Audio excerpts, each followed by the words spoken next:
শুক্রবারের স্পোর্টস কোপে আপনাদের সবাইকে স্বাগত। প্রথমে থাকবে আইপিএল এর খবর। আইপিএল এ মুখোমুখি হবে ফাইনালে কারা সে কথা জানা যাচ্ছে না, তবে রয়্যাল চ্যালেঞ্জার্স বেঙ্গালুরু যে ফাইনালে উঠে গেছে সে বিষয়ে কোনো সন্দেহের অবকাশ নেই, কারণ তারা সেমিফাইনালে অর্থাৎ প্লে অফ সেমিফাইনালের প্রথম ম্যাচটিতে তারা হারিয়ে দিয়েছে পাঞ্জাব কিংস ইলেভেনকে, এবং পাঞ্জাব কিংস ইলেভেনকে হারিয়ে দিয়ে তারা ফাইনালে প্রতিদ্বন্দ্বী করবে অন্য দলগুলির সঙ্গে। অন্য দলগুলি বলতে সেখানে রয়েছে পাঞ্জাব কিংস ইলেভেন হেরে গেলেও একটি সুযোগ তারা পাবে। আজকে যেখানে ম্যাচ হচ্ছে মুম্বাই ইন্ডিয়ান্স এবং গুজরাট টাইটান্সের, সেই ম্যাচে যারা জিতবে তাদের সঙ্গে পাঞ্জাব কিংস ইলেভেনকে খেলতে হবে, এবং যারা বিজয়ী হবে তারাই খেলবে রয়্যাল চ্যালেঞ্জার্স বেঙ্গালুরুর সঙ্গে। এই হলো আইপিএল এর ফরম্যাট, এবং আইপিএল এর ফরম্যাট অনুযায়ী ফাইনালের দিকে সবাই তাকিয়ে রয়েছে কারা ফাইনালে ওঠে।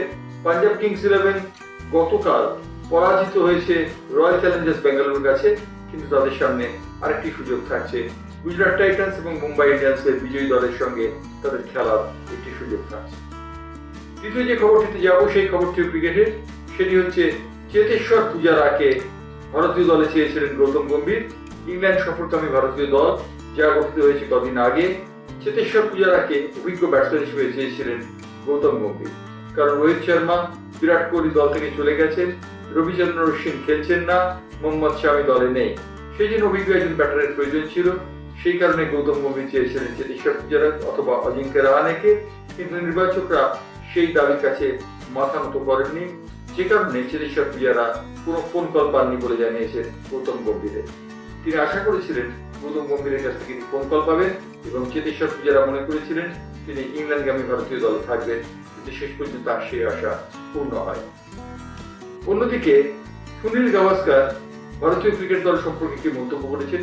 তিনি বলেছেন এই দলের অত্যন্ত নির্ভরযোগ্য খেলোয়াড় হলেন কেএল রাহুল সম্পর্কে তিনি বলেছেন কেএল রাহুল শুধু নির্ভরযোগ্য খেলোয়াড় নন, তিনি হলেন দলের অন্যতম স্তম্ভ, এবং তিনি আশা করেন কেএল রাহুল টিম ম্যান হিসেবে দলকে যথাযথ সাহায্য করতে পারবে।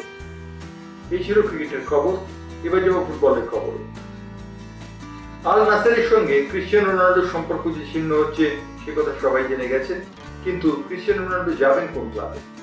তার যাওয়ার সম্ভাবনা রয়েছে ম্যানচেস্টার ইউনাইটেডে, যাওয়ার সম্ভাবনা রয়েছে ব্রাজিলের বোটাফোগায়, যাওয়ার সম্ভাবনা রয়েছে আরো দুটি ক্লাবে, যে ক্লাবগুলি মরক্কোয় অবস্থিত এবং উরুগুয়েতে অবস্থিত।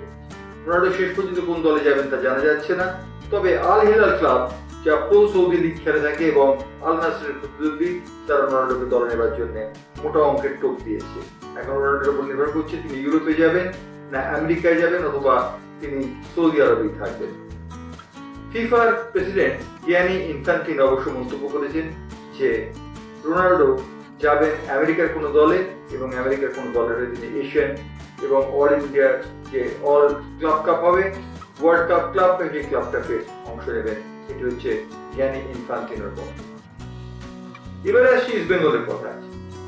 আইএসএল এ আগামী বছর ইস্ট বেঙ্গল ভালো করতে বদ্ধপরিকর। তারা 8 জন বিদেশিকে দলে নিয়েছে।